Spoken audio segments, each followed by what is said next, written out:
Oh, So should I shut down my Facebook? It's better. no, I don't know. No, the meeting's now streaming live, so I'm Yeah, but if just. somebody calls me or whatever, I just have to tell you, my water cylinder made the whole electricity go weird yesterday at 20:08 when something switched on. So if you lose me at 20 like Oh, in 8 minutes, okay. I'll just put my internet back on. But normally it's repaired and replaced, but one never knows. One never knows what the hell's going on. Just bear with me while I look on my phone because sometimes people put rude comments on my phone and stuff. Let's see. Well, there we are. We're there now. So just waiting for So how are you somebody. doing? But early, I'm all right. I was bored today, to be honest with you. I'm bored with the whole business, and I thought I could do with someone to have a chat with because I've been that busy with my university work. It's the worst time of the year for me now because I've got loads of dissertations coming in that I've got to supervise and mark and all this stuff, I'm not moaning about it because I have to do that to get the money in. But I was just bored. I mean, there's so many things going on, and the energies, whatever this means, are so fluctuating that sometimes it's difficult to know what to do next. Like I was saying before this, I wake up every morning thinking, where am I? Who am I? And what have I got to do next? What about you? I can't get to move out of this house. I have no direction. I want to move so badly, but I have no direction. Funny, we talked maybe even over a year ago, privately, I think you and I, about moving, didn't we? And I thought, because I got it, as soon as your name was mentioned, I still get the same thing. The border of France and Spain. I don't know what it means. I just get it It straight away. is down there. I know it. I have to get my ass down there. I know. Right. And I don't know how these things happen. It's just that sometimes I just get a clear picture in my mind. And as Yeah. soon as I saw your name, I go boink. And I've been down there. I went to Lourdes many, Yeah, many years. that's exactly why I want to go. Right. Well, I went there a long time ago and I drove then over the Pyrenees, and just driving over the Pyrenees and all that whole area there, the Basque region and things like that, Andorra and into Barcelona. I found it fascinating. I felt at home there. And I don't know how that works, but there are certain places in the world where I just feel totally at home and peaceful. What about you? Yeah. uh, It depends on where I'm going. Last weekend I was going to a castle. That didn't feel peaceful, but I knew I was going there for some reason. Yeah. And I actually helped out a guy, helped out. There was this guy who was just coming out of alcoholism and he's working with the plants and we talked a lot. He said, "It's so nice to talk to you. It's just so nice to talk to you. It's just so nice. Such a lovely soul." So, So Anne-Mette, who are you? Where'd you come from? And how do we know each other? uh, I don't remember. Do you? No, must be through Sology, was it? Yeah, it must have been. I really, I'm not good at remembering. Must be your age. I'm the same. It was 30 lifetimes ago or something like that. Yeah, yeah, all that stuff. But I know that you're from Denmark originally. Is that true? That's very true. Yes, I've been to Denmark. I many many years ago I gave a presentation at the University of Aarhus. Is that how you say it? Yeah, Aarhus. Yeah, I went to Aarhus. I remember it well. Went to the sort of the city hall, and there was a big reception there and stuff. Very very nice. So that's my only time I've been to Denmark. Um, but then you moved to France, didn't you? What part of France you're in at the moment? I'm near Geneva in the Alps. Okay, so you're quite near to Switzerland as well then. I'm 100 meters from Switzerland. Oh, 100 meters. Oh, great, great. Yes, I said we drove, let me see, on that holiday, because I did a sort of touring holiday. Coming back through France, we cut across I think Montpellier, we went that way, through that way, Grenoble, Yeah, and then we drove then into Geneva from yeah. there and back up here. Yeah, so taking me back a bit, this really. So We don't know. We can't remember how we met, but I have a feeling it was through Sology for some reason. It might have been, yeah. Yeah. Um, and you know, Sology to me is like a sort of a platform for people who are sensitive, you know, sensitive, special and different. So highly sensitive people who seem to tune in to vibrations that most normal folk are oblivious to. Yeah, Are you one of those types of persons? I am very much that type of person. Okay, and how are you finding living in this world at the moment? Um, it depends on what time of the day. I feel so different. I mean, the energies are so fluctuating. I can be so good, so calm, and then something happens. I mean, not even something happens like physically. Yeah. Some kind of wave comes in, and then I'm like in another world, like, what? And then I have to deal with things. I feel like it's digging up and digging out. There is a wave coming in, and it's nearly as if it's going into my nervous system or something, and then it just like cling cling, and then I have to readjust again, like, and by the time it gets out, it's kind of, it really is demanding of me to hold my ground and not flow with the story, but stay in the observer and really observe my thought patterns, my emotions. And then all of a sudden, when I get it, it's nearly as if it disappears again. Yeah. And then I'm back into my flowy state, but it's very much like this. Yeah, same for me, same for me. I understood exactly what you're saying there. When you say these waves come in, where are the waves coming from? That I don't know. Sometimes they come from Earth, sometimes they comes from the sky, sometimes they come from other people. They can even be other people Yeah. that had some kind of cellular information that can not trigger something, but then I feel like, ooh, I haven't integrated that thing. So then I can feel my own distortion in my energy field. So I'm like, ooh, there's a big blockage. So it's nearly like a puzzle. You put more and more pieces in it. And sometimes there are pieces from other puzzles that you have to throw out, and sometimes there are empty spaces that are filling up. No, So no, makes perfect sense to me. I got this. This is called Getting Real with Dr. Joe, and the reason I, you know, did this website really was to ask people who were sensitive and who'd been through difficult times if they had any sort of practical advice for anybody who might be listening in going through tough times. And I know, Anna-Mette, that loads of people are getting onto me because they're finding living in this world at the moment really, really difficult. And some people are really desperate. And all I can do really is I can't advise them exactly what to do because my feeling is that they've got to find out for themselves.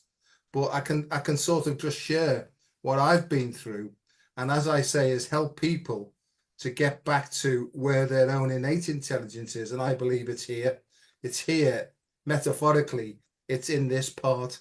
It's not in here because this is the seat of stinking thinking as far as I'm concerned. And we've almost like got to take no notice of this initially and go down to here to our innate intelligence and our intuition. Do you feel that it works like that, or have you got any other tips that you might help people with at all? no, I don't know if I have any tips. Just I can tell that when I'm supposed to go somewhere, it's just so fluent that I don't even ask questions. Then sometimes I make decisions from the stomach, like not from the heart. But for example, I took a ticket to Denmark, and that really came from, I don't know where that came from. It came from the part Yeah. of me. And I tried to ignore it because I didn't feel it was coming from the heart, but it was showing up and showing up. So I ended up booking the ticket, and it made me cry for 1 hour. Mhm. Like I broke down, and now I am so in peace with going. So I don't know about what from where to make decisions. For me, it's not clear yet. I mean, when it's clear, but sometimes it's when it's not clear, it's difficult to say. So No, I understand. I do the same myself, really. If I don't know what to do, rather than sort of get stressed about or worried about stuff, I just sort of metaphorically take both sides of the argument, put it in a little package, bung it in my heart, and I actually speak to my heart. I say, "Dear heart," that's how I say to it. "I don't know what to do here. I'm undecided. Could you please give me some inspiration or guidance on the best way forward? Not only for me, but for everybody concerned in this situation." And then I leave it then. And then I'll get on with my day. And generally speaking, what happens is something right out of the blue comes in and just says, "Do this now," and I just have a feeling of openness and flowiness with it. I didn't have a clue about all this.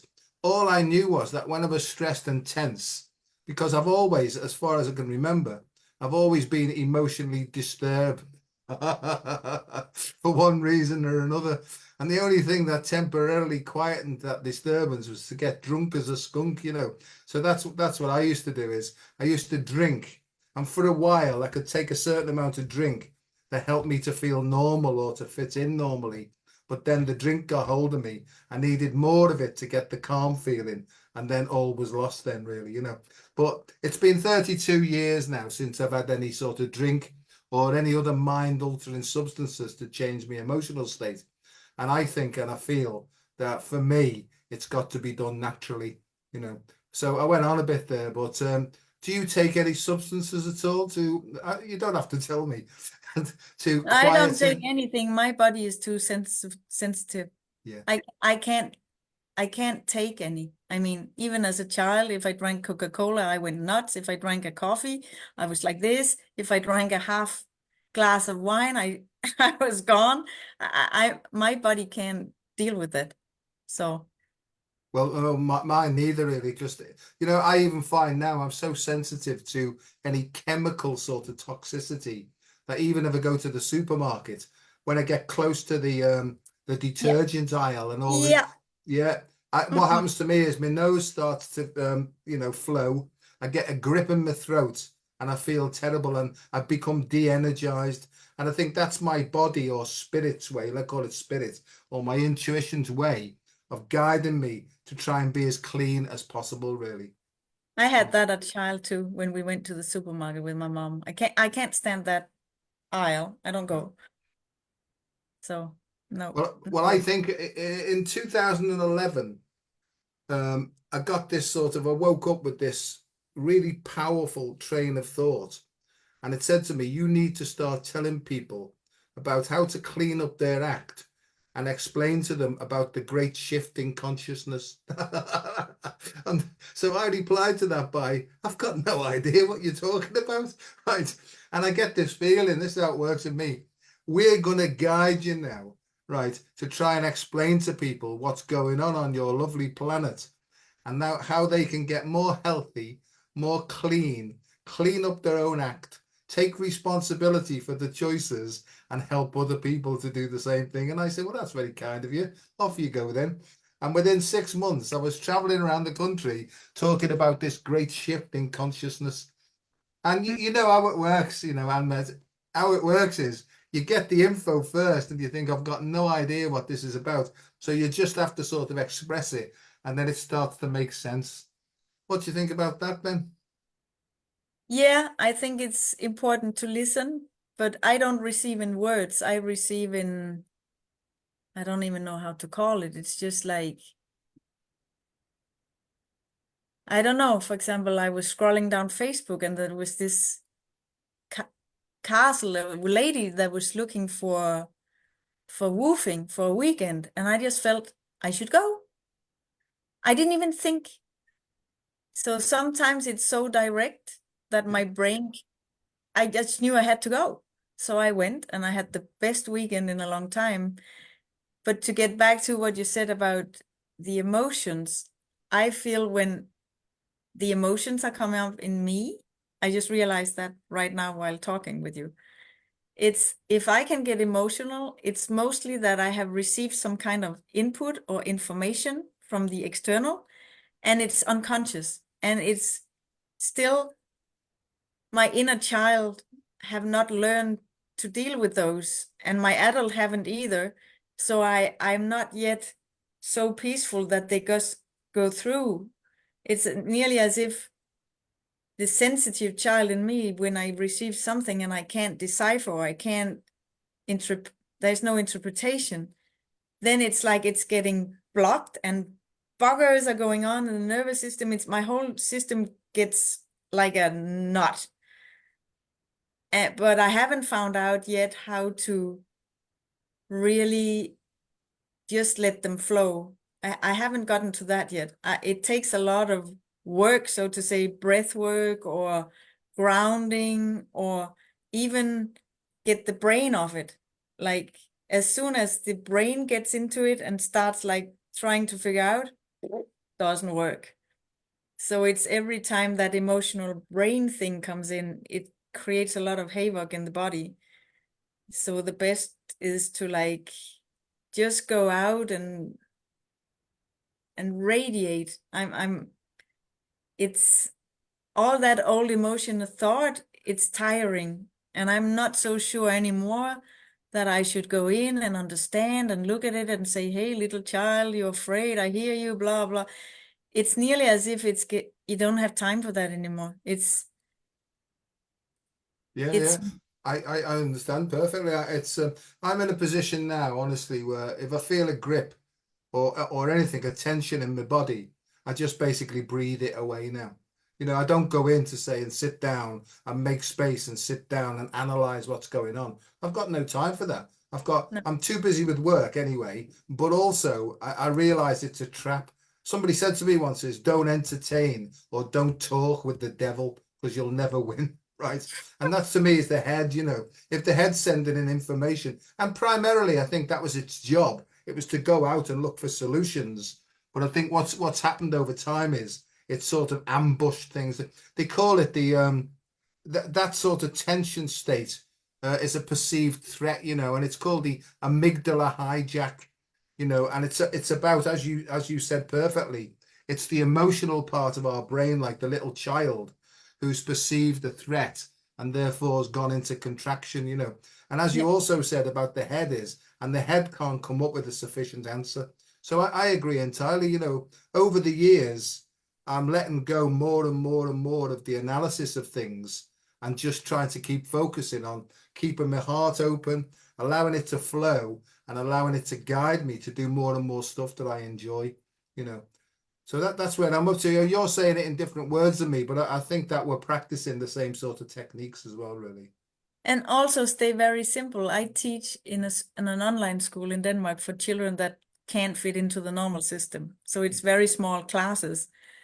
And I have actually, first I was like the serious teacher, but these last months, I have just been laughing and I have just been playing. And I realized that the children that I got from Ground Zero in German, they are much better than the ones that came into the school that are always in a certain degree, like up in classes. They didn't do it by playing. So these children that are 11 and 12, I play with them. We are doing quizzes, we go into a shop, we go by, we just play. And when you're playing, everything flows. Yeah.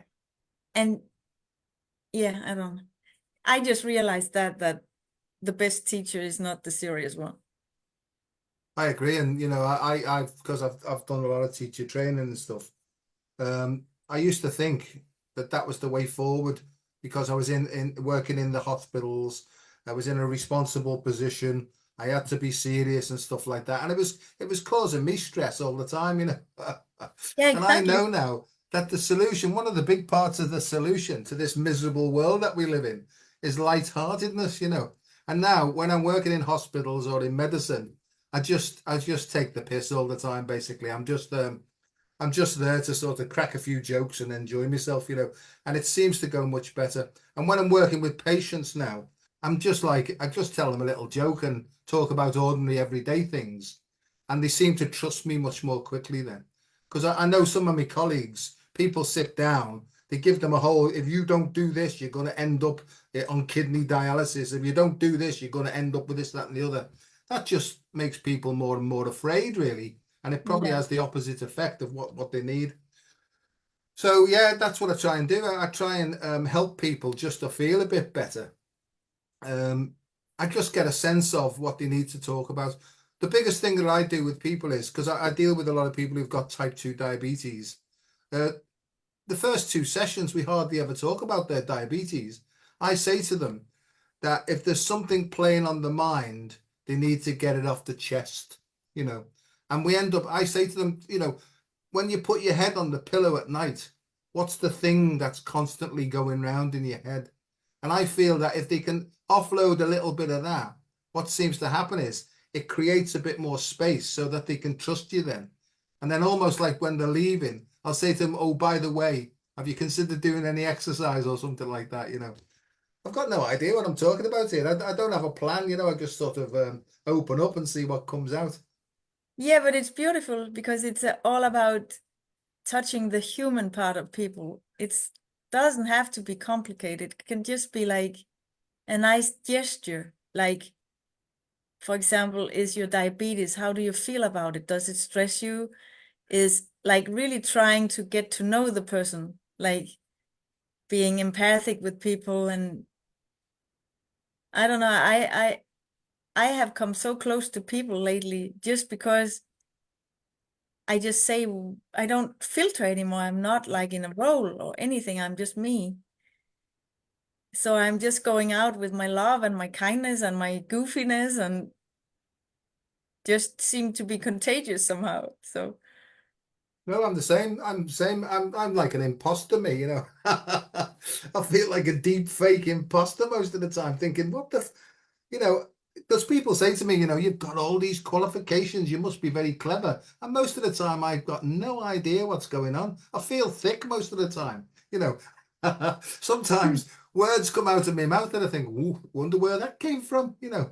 yeah. And this is dead true. This sometimes a word will come out and I'll think I've never heard of that one before, and afterwards I'll have to go and look up what it meant. You know what I mean? It's Oh, almost like, I have that too. yeah, it's almost like somebody's feeding me the lines, you know what I Yeah, mean? I have that.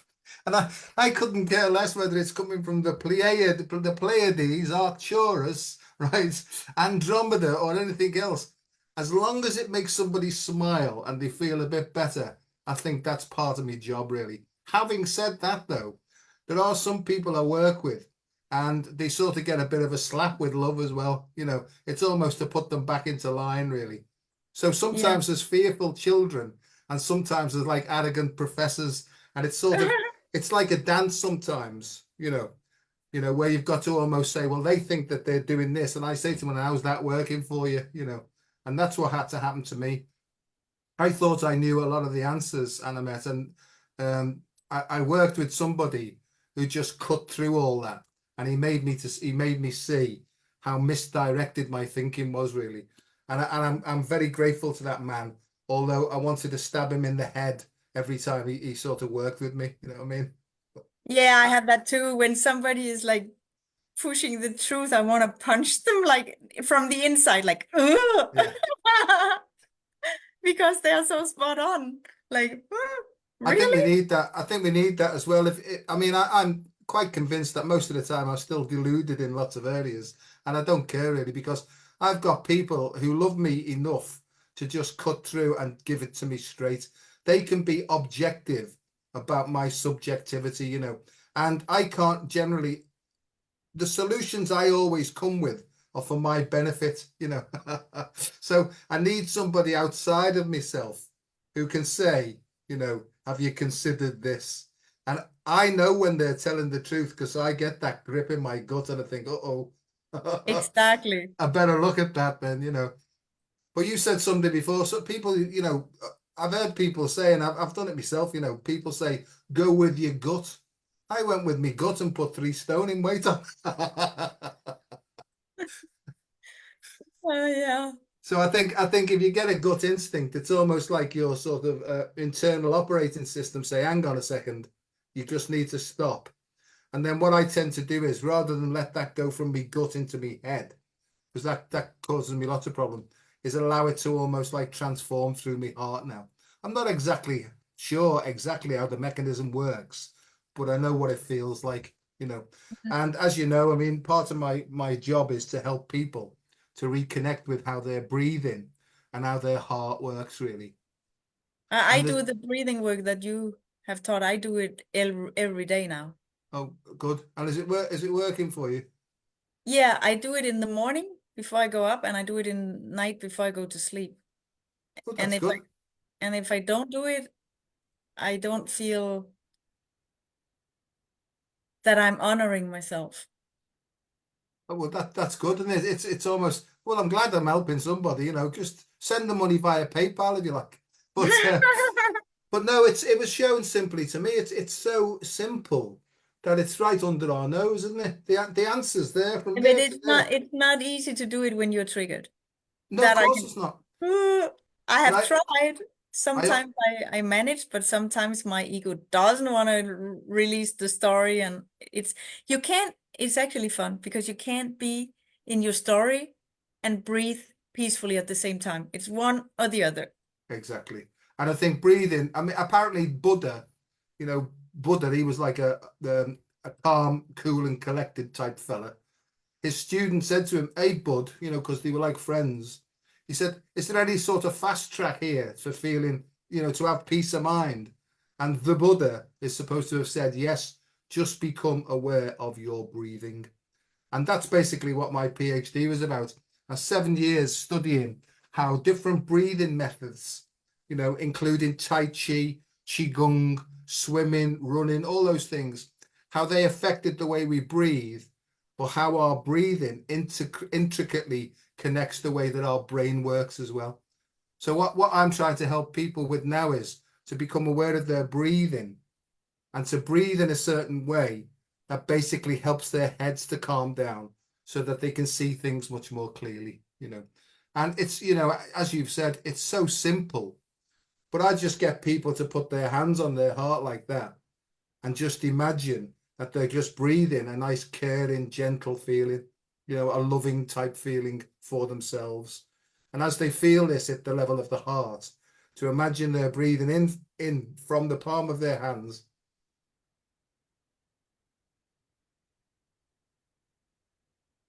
and just about 6 breaths per minute. And my thing is, as you know, I do a lot of this neuroscience stuff. You know, I've got all sorts of instruments and ECG collecting equipment, and I can show people how their breathing instantaneously changes the way their heart works. And if they can get Oh, their heart working, I've taken over here again like I normally do, but I'll carry on. If they can get their heart working in a coherent way like this, their brain waves change as well. So they come yeah. out of that frantic state. But just a quick tip for everybody, right? And you don't have to do this, you know, so, you know, you don't have to do anything you want. In fact, I wouldn't believe a single word I say unless it sits right with you, you know. But so what I was going to say is if you feel gripped in the throat and you've got a gut grip as well, if you breathe out rapidly, really big, long, sharp out breaths, that almost like disengages you from that emotional reaction and it helps you to calm down quickly. And when you're in that calm space, just choose from that point. Don't make any decisions unless you're back in that calm place. I've gone on Yeah, a bit there, I so over to sometimes you. stand up and I just shake my body. Like I just jump little and I just let it all like that really works well for me too. Yeah. I think, and I didn't realize, you know, with being born sensitive, they used to call kids like us, you know, sensitives, you know, almost as if we were like psychic in some sort of a way. But I see that in a different way now. I see that I was just frightened all the time, to be honest with you, you know, and it make me sensitivity caused me almost like to close down and just use me head to duck and dive and dodge and weave, you know. And when I drank, I temporarily, it sort of equilibrated me and I felt normal for a bit, you know. But then, as I was saying before, I needed more and more and more then to get that feeling. So Mm. I'm glad I went through it. It was hell. It was shit when I was going through it. But looking back, it's almost as if it was a purpose for my life, really. Mm. Do you believe in souls then? You know, do you think there's such a thing as a soul? Of course there is. Okay, I was only asking. No, but how would I sit here if there wasn't?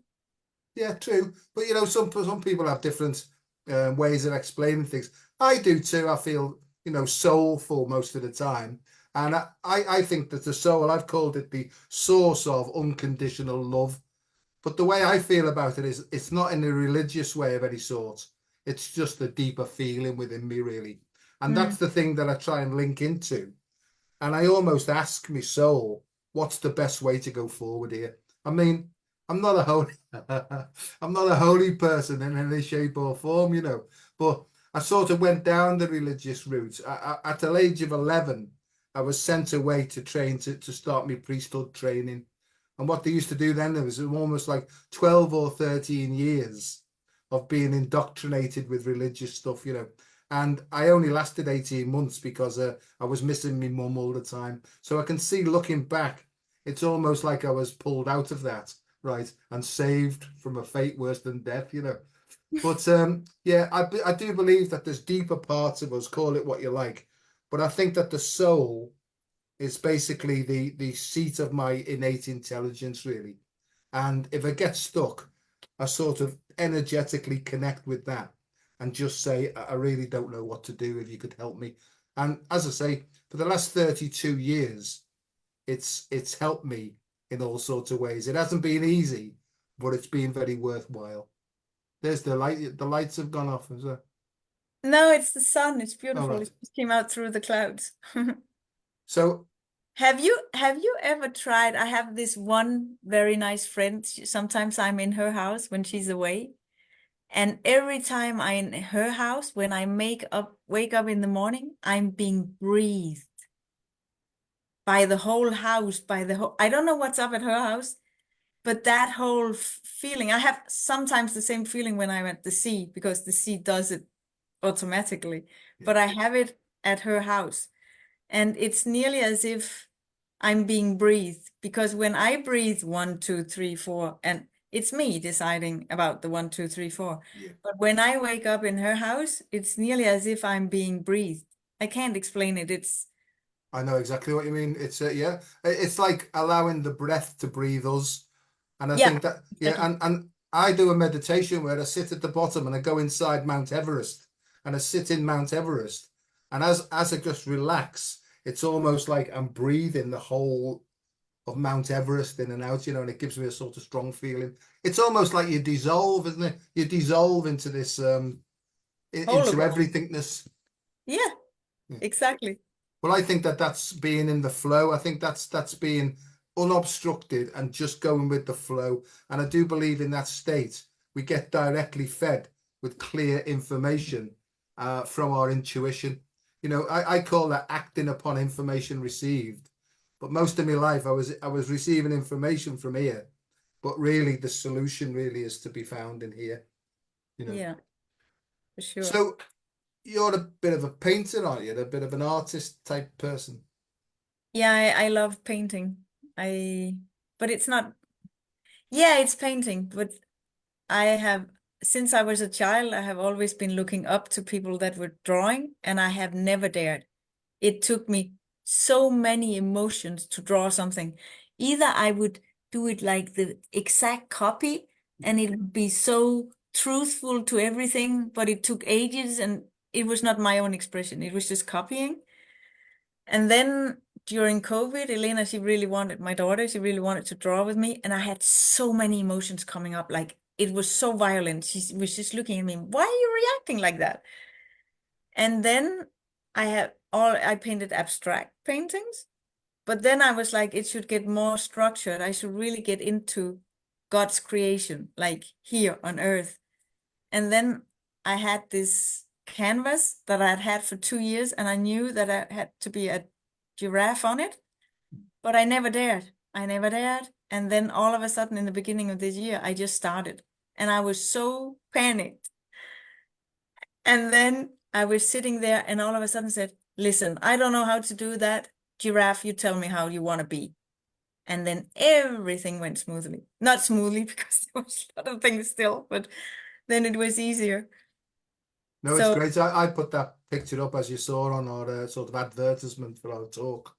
yeah. And You know, as a child, I was more interested in, do you remember Spirograph? It was like all sorts of little Yeah, cogwheels. yeah. And These well, wheels. yeah, I would spend hours and hours and hours on that. And I can see now I'm very interested in something called sacred geometry and how things all fit together, Yeah, you yeah. know. And over the years, I'm beginning to understand, if you like, how various forces actually guide different shapes, and how when a baby's being sort of cooked in the mummy's tummy, the different shapes go to the right places because they're being acted upon by various forces, you know. So it's taken me into the sort of realms of all this stuff called quantum intelligence and quantum mechanics and stuff. But I'm I'm really enthusiastic about it. Having said that, though, I don't get too lost with it now, because I used to think, oh, God, I'm beginning to use big words now. I'm going to become famous, you know, and I'm going to become a famous scientist and all this. But now I can't be bothered with it now. I'm just looking for something to enjoy in the day and just Yeah. do that now. But I do love it, you know, and it's taken me into the realms of like ancient Egypt, Assyria, Sumeria, all this stuff that I used to like as a kid. But something went wrong in the growing up, where I got misdirected away from who I truly was and started to become something who I truly wasn't. And there was the start of my unhappiness, I think, really. But I Yeah. think I'm back on the right track now. And I'm basically doing what my soul wants. I ask you a question as it's coming through. Do you believe then that we each individually have something called a soul's purpose? I'm not so sure about that, because I think it's just about being who I am. And then by being who I am, I'm attracted to certain things and I do certain things. But I'm not sure about a purpose. It can change. It could be, for example, me going to the castle. I could just feel that my energy was needed over there. And you can't make this up. I called a friend. He called me. He said, "Oh, I'm over in the Jura Mountain." He said, "So am I." And I said, "Where are you?" "Oh, I'm at," he just mentioned a very little town. And I said, "Oh, I went there 2 years ago to do woofing." "Yeah, but I'm in this little town." And I said, "That's exactly where they are." And it was just like as if, and then I called the other ones up that I had been with 2 years before. It was nearly as if we were supposed to be there, kind of thing. Something happened bigger than me. So if we have a mission, yeah, a purpose, yeah, but I don't think it can be written down in 3 sentences. I agree. Where I'm up to with it is, I think our purpose is to find our strengths or our skills. I call it the soul skill set. And I think each individual soul, if you like, has a particular set of gifts or talents or abilities that Yeah, when and they that find and that them, can take very various roads. yeah, Yeah, and I when they agree. find them and express them, I think that's our purpose. When we Exactly. truly find ourselves, be ourselves, and create something beautiful from our essential selves, I think that's what this is about to me. It sounds a bit religious, that, but it's an energy thing to me now.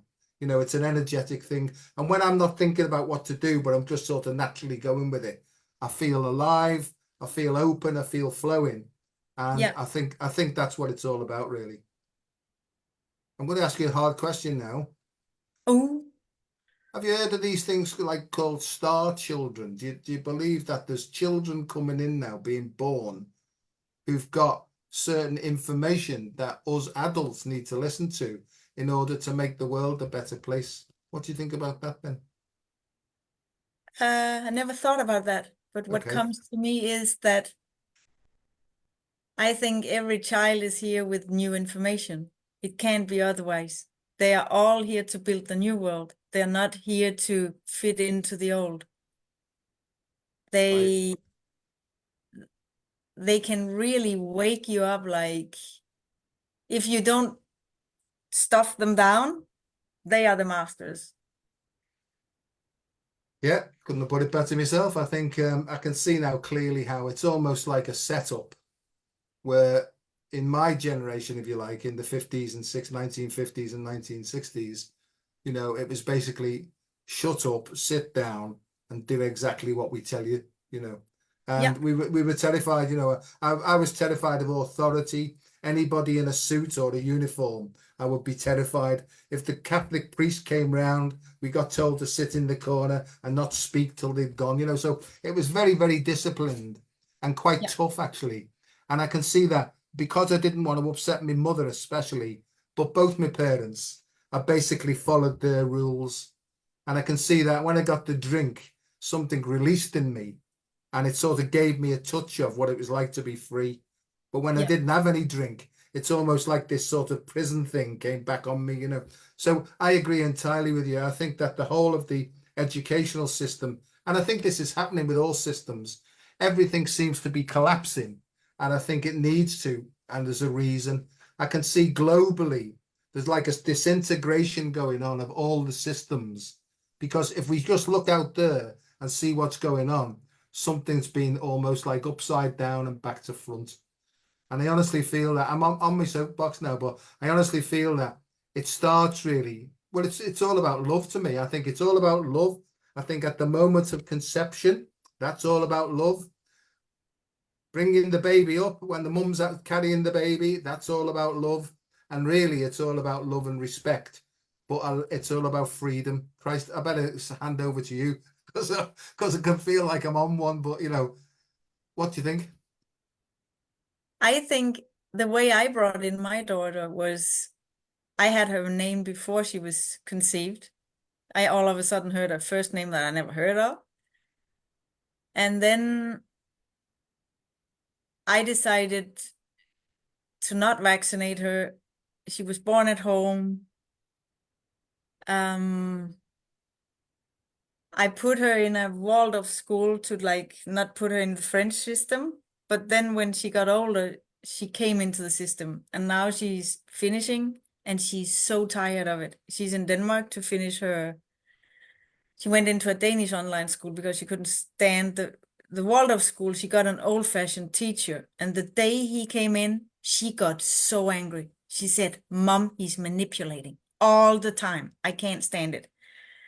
And she survived for 2 years. Then she got sick every month. And all of a sudden I said, "Enough is enough. I take you out." "Are you sure?" I said, "I take you out." And I was just starting dancing and I was just so happy I took her out. And then she has been online school because her dad, he was threatening with the judge and if we did unschooling. So we didn't want to battle with him. So she chose an online school, but she's very aware, but she still feels like it's hindering her whole potential. When she was 16, I said, "What do you really want to do?" You know what she answered? She said, "I want to sit and observe how the universe works for 6 months." That was her answer. Sounds like a fine answer to me. I think that we come here, you know, as I say, I think there's forces at play, call it the opponent if you like, that almost wants to stop us flourishing, you know. And Yeah. maybe this is all part of some sort of a program that we programmed for ourselves in order for the soul to develop. I don't know. But all I'm seeing more and more is, and I do encourage people, you know, they ask me what's my feeling about homeschooling. If you can afford it, you know, there are plenty of organizations in the UK who can give you all the information you need. Go and Google it and find out the info.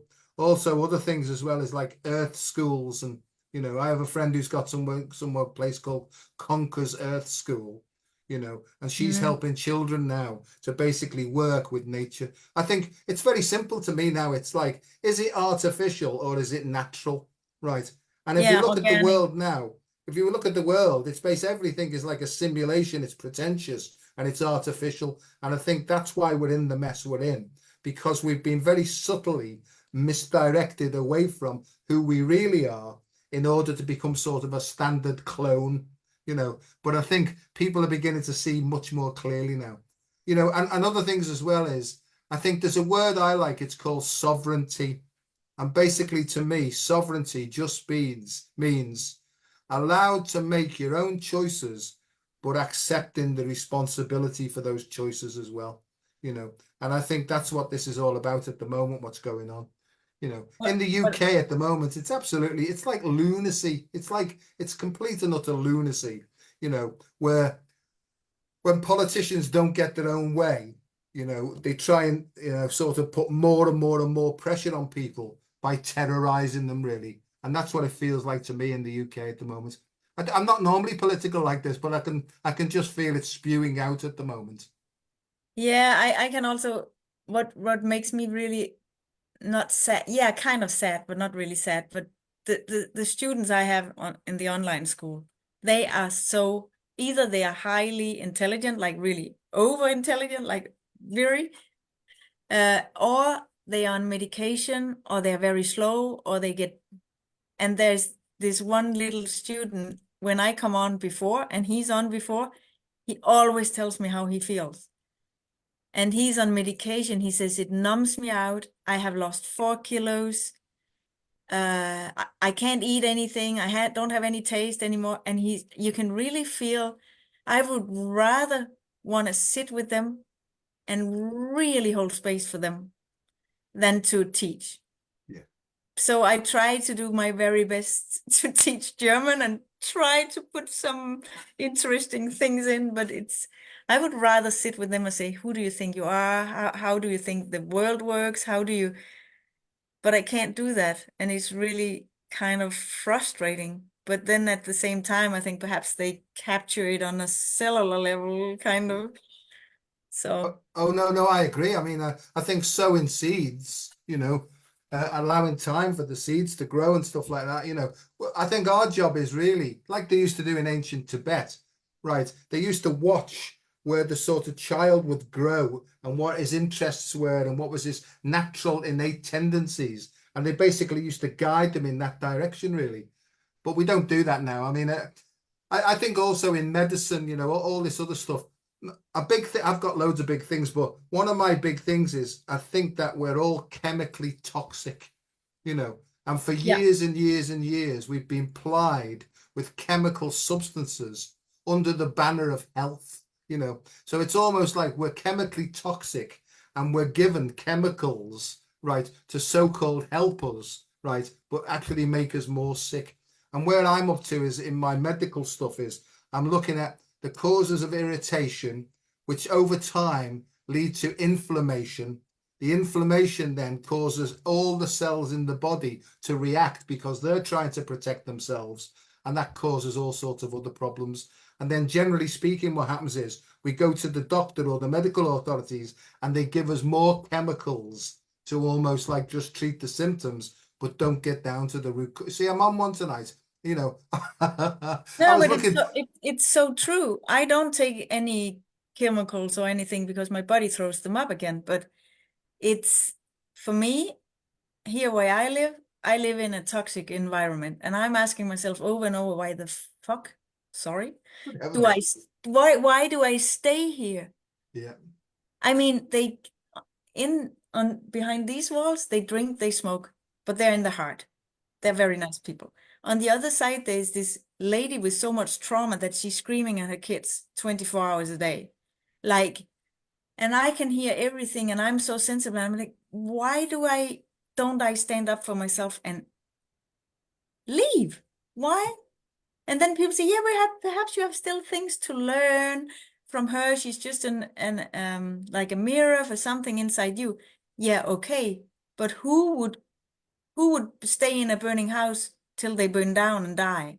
Like, so that's where I'm at the moment with me. That's the thing I don't get because there is toxicity, but it can come from various angles. It can be noise, it can be not nice words. I mean, I have a bum tick off. I can get triggered. I could talk really weird sometimes to my daughter, but then I excuse myself. Sorry, I was triggered. Yeah, I saw that. But then we get over it. It's like, it's not the norm. Whereas inside the home next to my door, for me, it's like the norm. And I'm like, why do I stay in acid environment? I So, understand. Yeah, sorry. so No, for no, me, I understand it's, perfectly what you're saying. Because but I think, I think it's coming from trauma. Like we are being indoctrinated to not honoring ourselves. And then all of a sudden we stay in that. It's nearly as if it takes all the forces. I have even doing Joe Dispenza's walking meditation. Be the version you want to be. And when I'm connecting in the void and I'm trying to like really get to that force, it's like it's empty. It's this I don't know how to resemble all my force and just leave. It's incredible. I'm in the process, but it's as if our generation at least, we being so suppressed. Yeah. Layers and layers, and we have been acting like the kind robots. And then all of a sudden, this new generation comes in, and my daughter, she has been like turning the whole thing upside down, like, but I'm still not capable of feeling my real force. I don't know where it is, but I have a phrase that says, the true beauty and peace of mind is to be found in the belly of the beast. And I think sometimes we have to face ourselves and find that power that's been suppressed, repressed, compressed, and oppressed. Because I've swallowed so much shit over my life, right, with the view of being told to be polite, speak when you're spoken to, and all that. And as most people know now, is when I start going, it's bloody difficult for me to stop. You know what I mean? But I think there's an expression, right, that if someone's having a go and you say, hang on a second, I need a bit more time to think about that. If they try and push it on you further, right, and say, just hang on a second, I need more time, thanks. The third one goes like this. It's called the GFY clause. You know what that is? no. Go fuck yourself, it's called. Right. And I didn't know because, that. yeah, no, I've just made it up now. But Oh, it's like GFY, WTF, because I've heard that all my life, even in the spiritual communities, right, where they say, oh, no, what's happening is it's just a protection of who, a projection of who you are. No, it isn't. It's not all the time. no, Sometimes it's because someone's having a go at you in order for you to say, hang on a second, I've had enough of this, right? So exactly. and I call that punching with love, and Yeah. sometimes people talk about the narcissist empath. And if you've been particularly emotionally sensitive, you've probably swallowed loads of shit all your life. And that's sort of this festering pustule of resentment and anger. Well, I think what's happening now, in this great big shift is you're being shown now is let that come out and start being true to yourself.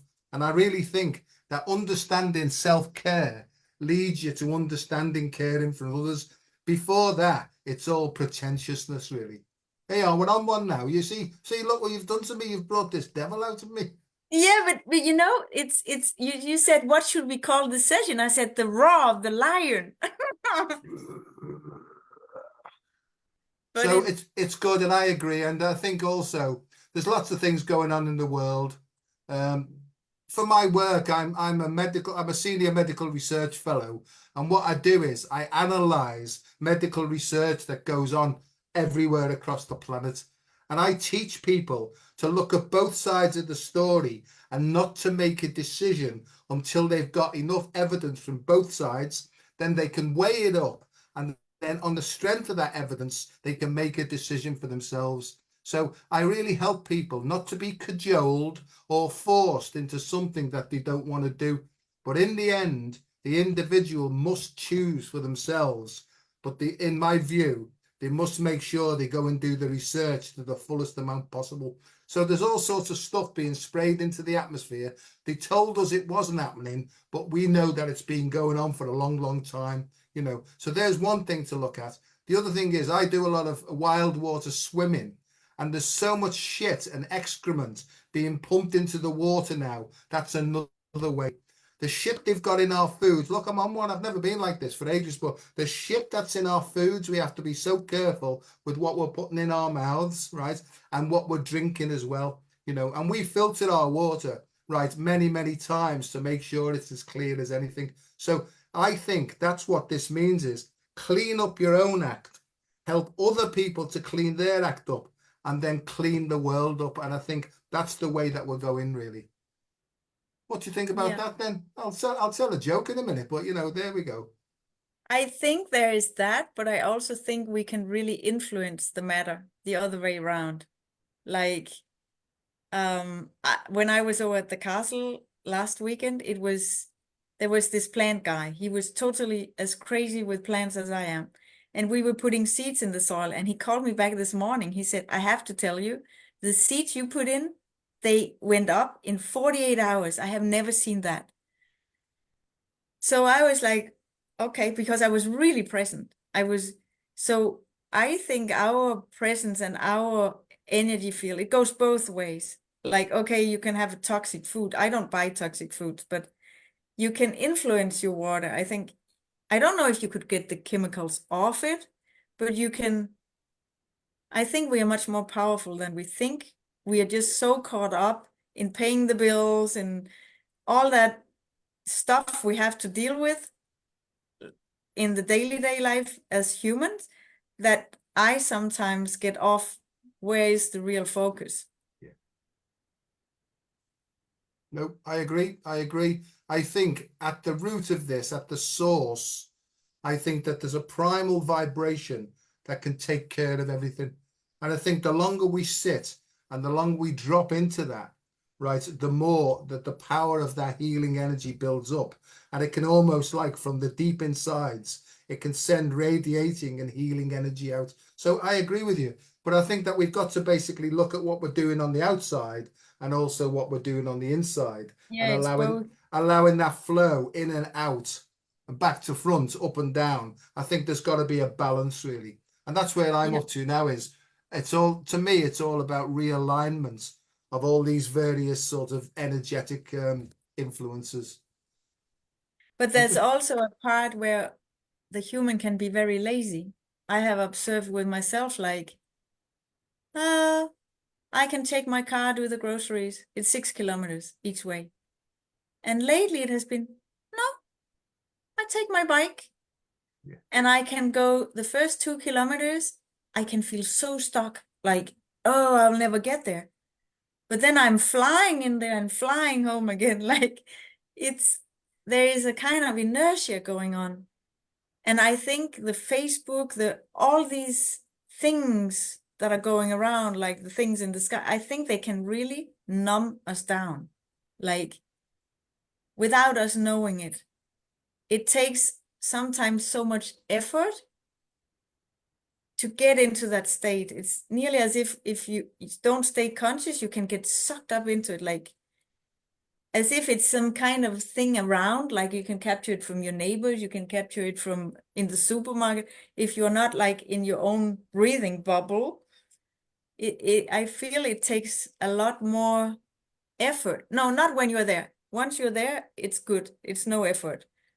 But not to get pulled back or not to, it's as if the world is getting so extreme. The messages, the news, I only read the titles in the online paper, but it's so extreme and it's so nonsense and it's so, and this whole, they're like two worlds in one, but we are still not, I can't just close off my neighbor's energy. I can't just close off. If I watch the telly, I don't, because I don't have one, but people who do, they take it in. So they get numb, and we are all cells that are communicating. So I can see it when I'm with people that resonate like me. It's like, woo, yay. And then when I'm around other people are not awake, I get like, Yeah. No, I agree. It's a Tesla thing, isn't it? I think if we become more and more aware of the subtle energies, right, yeah, that sort of are all around us. I mean, most people, right, I'll talk about myself rather than others. I was so disconnected from my body that I was just like a head on a stick, really. I was just like all the time. So I'd lost connection with me authentic feelings and me authentic self, you know. And I think more than anything else is if we can help people to understand how to become centered and grounded in nature, then it's yeah, almost like they get reconnected and automatically then their intuition guides them then. But you know, because I'm like you, I'm quite tuned in now, and I can feel influencers trying to have a go at me and stuff like that. So I silently just open my throat and breathe it away. And I've explained it like a cow, you know, when a fly lands on a cow's bum, right? It just does that with its tail. off you go, you know. So that's why I've got this like windscreen wipers doing that most of the day, really. And I also agree with you, I think that we've got to live in this 3D world, but it's having our feet firmly planted and centered in these both worlds, really. Yeah. When yesterday I went hiking, I went 700 meters up, and it did me so good. Like I hadn't done it in a month, and I could just feel how I was in the forest. I met one person, and I was just there. Yeah. And something I learned about souls is that souls have different geographical locations that they resonate with. Some people like deep forest stuff, you know, and they work with the elemental energies. Other people like the sea and the sand.